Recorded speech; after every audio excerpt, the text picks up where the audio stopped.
Coucou à tous. J'avais envie de vous retrouver en vidéo aujourd'hui parce que ça fait longtemps déjà et j'avais envie de vous parler d'un sujet que je trouve essentiel actuellement avec tout ce qui se passe autour de nous. Vous parler de la spiritualité en 2021 parce que j'ai l'impression qu'il y a pas mal d'amalgames de dogmes qui se mettent en place, un espèce de flou complet sur ce qu'est la spiritualité, être voilà, en conscience actuellement avec tout ce bazar autour de nous. Je sais pas pour vous, pour moi l'année 2021 on est qu'en mars là, mais c'est gros nettoyage, ça avait déjà commencé en 2020, mais je vous en ai parlé un peu dans les articles. Mais gros nettoyage, et je vois bien autour de moi il y a énormément de gens qui déclarent des maladies ou qui se retrouvent dans des procès. Là il y a beaucoup d'aspects juridiques. Alors peut-être que c'est simplement parce que c'est en résonance avec moi, mon actualité, mais c'est vrai que j'ai beaucoup de retours de personnes qui sont dans des combats juridiques actuels, des accidents de voiture, des licenciements. Il y a beaucoup de choses qui bougent. Donc c'est pas facile, mais en même temps c'est génial. C'est pas pour voir les choses de manière positive, mais je trouve qu'à chaque fois qu'il y a un changement, que ce soit justement un licenciement, un déménagement, un bail de maison qui se termine, là j'ai pas mal de monde qui sont obligés de bouger parce que voilà, c'est pas eux qui décident de déménager, mais ça se fait comme ça. Et finalement c'est pour trouver encore mieux que ce qu'ils avaient. Mais du coup c'est sur le coup c'est une épreuve à transcender, à vivre. Et comment vivre ça de manière spirituelle. Euh, voilà, j'avais envie de vous en parler un peu. Le truc qui me vient, c'est les gens à qui voilà, vous confiez sur vos difficultés, sur sur justement les combats, même si j'aime pas ce mot-là, mais des fois on est convié au combat. Et qui vous disent ah, t'en fais pas, je t'envoie plein d'amour, je couvre d'amour l'autre. Je vous donne un exemple, mais pour mon ex, le père de mes enfants, qui a essayé de me retirer la garde des enfants là, quand j'en ai parlé à certains amis m'ont dit ah mais t'inquiète pas, je vais lui envoyer plein d'amour.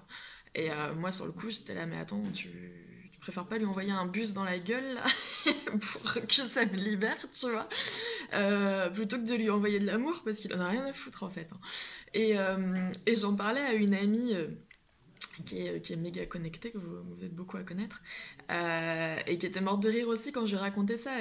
Et on en discutait, et je trouvais ça important d'en parler là, c'est que envoyer de l'amour, c'est bien, mais c'est bien de se l'envoyer à soi. C'est-à-dire que vous pouvez vous envoyer de l'amour à vous, vous connecter à cette énergie-là, c'est-à-dire quand vous êtes dans une épreuve, dans une difficulté, vous reliez à ça, mais envoyer de l'amour à l'autre, si l'autre il a sa carapace de connard, hein, pardon pour le mot, mais s'il a sa carapace, ça va juste rebondir, il n'y a rien qui va l'atteindre, hein. Si lui il est fermé à l'amour à l'intérieur, c'est super, hein, ça va dégouliner d'amour autour de sa carapace de merde, mais il n'y a rien qui va l'atteindre.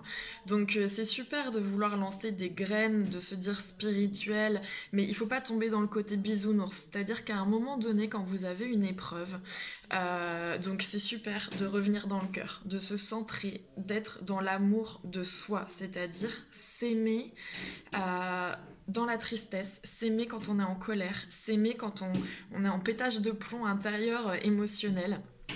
S'aimer soi là-dedans, c'est-à-dire s'accueillir pleinement, vivre pleinement ses émotions, mais se retrousser les manches et faire en sorte que les choses aillent mieux, c'est-à-dire mettre des choses en place. Alors ça commence par effectivement avoir des bonnes intentions, dans le sens, pas dans le sens bonne intention, intention gentille, mais dans le sens d'une intention claire. Quand je dis une bonne intention, c'est une intention claire sur ce que l'on veut. Euh, et aller vers ça. Mais aller vers ça, c'est-à-dire en se confrontant au réel. C'est-à-dire que moi, dans ma réalité, j'ai envie que les gens ne puissent pas mentir, ne puissent pas tricher, ne puissent pas voilà, faire des horreurs aux autres. Ça, c'est le réel que je souhaiterais. La réalité qui m'entoure, elle n'est pas comme ça. C'est-à-dire qu'il y a des gens, même proches de moi, donc le père de mes enfants, qui sont des menteurs, des tricheurs, des gens profondément malhonnêtes et malveillants. Et je dois faire avec la réalité. C'est-à-dire que je peux pas juste fermer les yeux en disant bon, je vais leur envoyer plein d'amour et ça va aller, ça va passer, je vais faire une prière et 3 méditations et c'est bon. Non, c'est ok. Il faut que j'accueille le fait que cette personne, elle est pas du tout comme j'aimerais qu'elle soit. J'accueille cette réalité-là et je fais euh, je me mets en conscience de ce qui est pour agir. C'est-à-dire que moi, je peux contrôler, j'ai le pouvoir sur moi, sur ma façon d'agir. C'est-à-dire que moi, je ne vais pas tomber dans les pièges du mensonge, de la manipulation, de la malveillance. Simplement avec honnêteté et avec amour, mais l'amour pour moi, je vais agir à simplement contrecarrer l'autre. C'est-à-dire sans l'attaquer, simplement contrecarrer. Euh, Là, je parle dans un terme juridique, mais c'est le cas pour tout. C'est-à-dire que si une personne est malveillante autour de vous, envoyez-vous de l'amour dans cette relation-là, euh, mais vous n'allez pas la transformer en faisant une douche d'amour ou en allant méditer tous les matins. D'ailleurs, sur la méditation, là, j'ai plusieurs personnes autour de moi que j'ai vu qui méditent tous les jours. Qui font des... Donc c'est super, hein, mais elles méditent tous les jours, mais après je les vois, notamment sur Facebook, un peu cracher sur la tronche de ceux qui ne méditent pas tous les jours, en disant en gros, ah, si vous méditez pas, vous plaignez pas d'être dans la merde.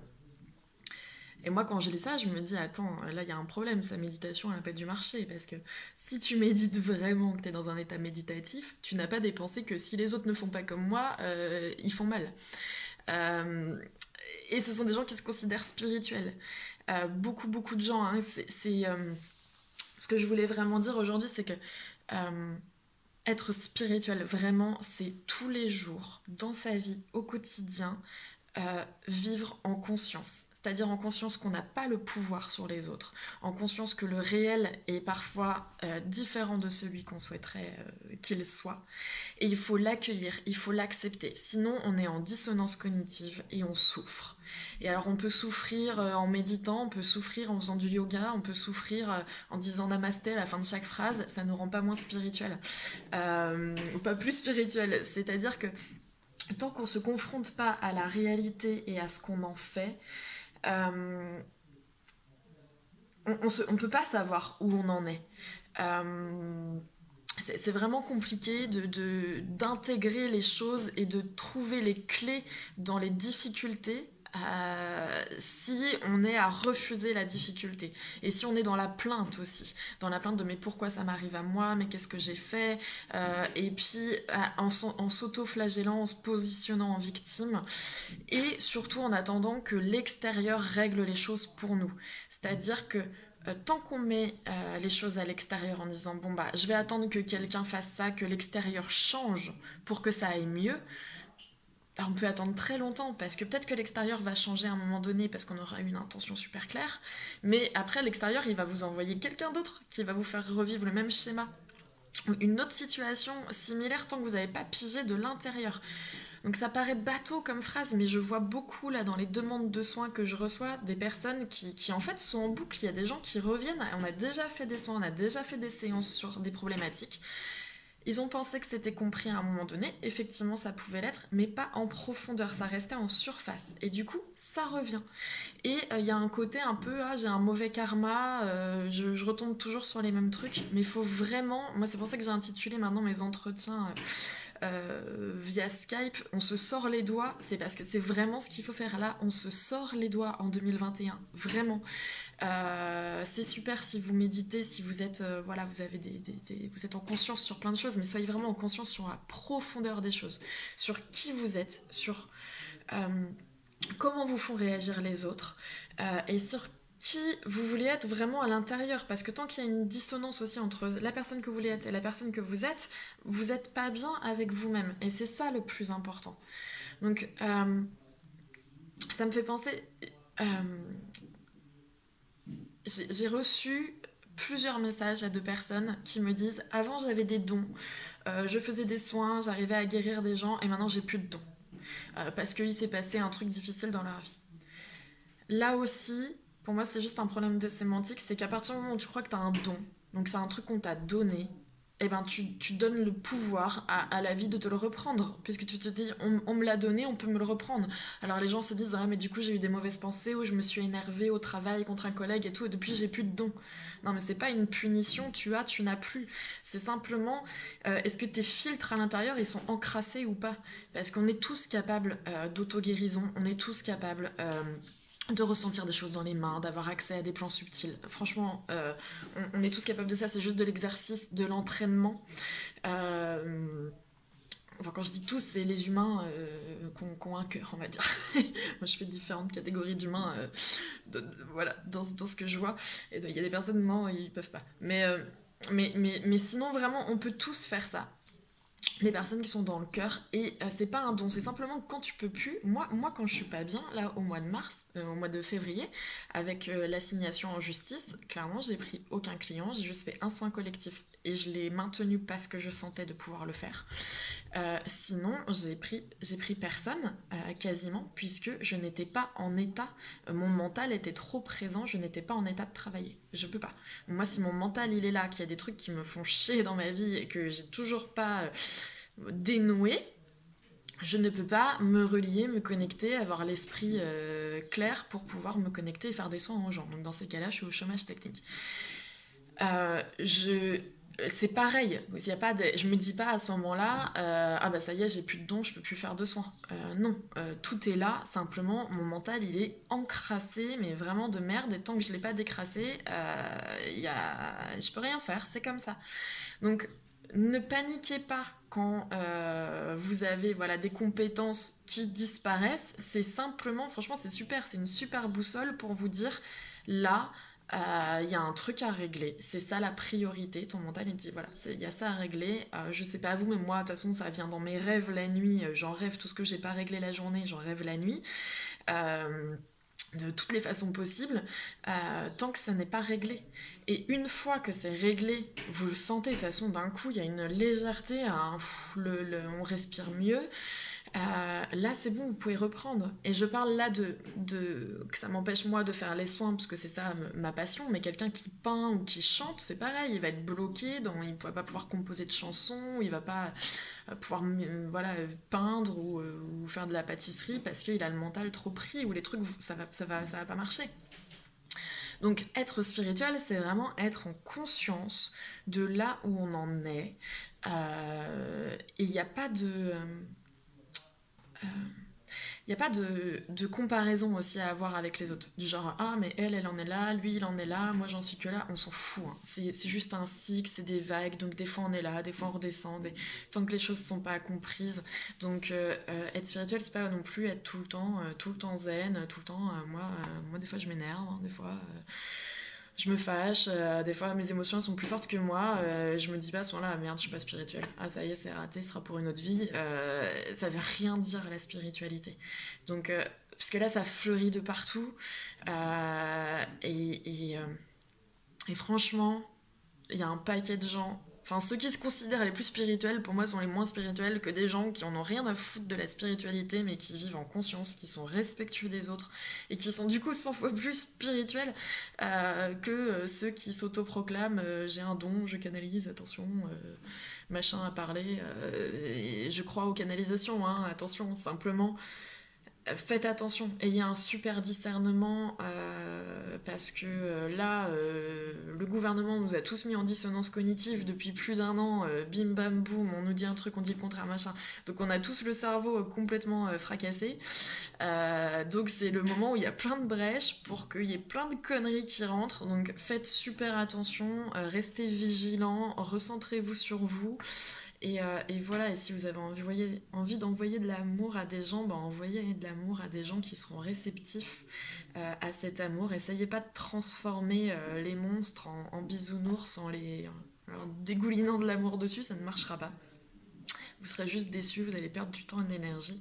Et donnez-vous ça à vous, ça vous rendra juste plus fort pour justement être bien centré et bien tenir face aux aléas de la vie et aux épreuves, parce qu'il y en aura encore plein d'autres. Et c'est ça qui est génial, on est venu là pour apprendre et purée, on apprend. Hein. On a vraiment leçon sur leçon, mais il faut tenir bon. Rappelez-vous aussi, en cette période qui est compliquée, que vous n'êtes pas seul. On essaye de nous faire croire qu'on est seuls les uns les autres pour voilà, qu'on soit moins fort et moins puissant. On est très nombreux à être dans le cœur, à être dans la bienveillance, même si ce ne sont pas les personnes dont on parle le plus. Il y a plein d'humains absolument formidables. Donc continuez de croire en l'humain, continuez de croire en tout ça, c'est super important. Voilà, donc croyez en vous en premier, vraiment. Voilà, elle est un peu longue cette vidéo, mais j'avais envie de vous parler de ça. C'est peut-être un peu fouillis, le bordel, je sais pas trop comment c'est sorti.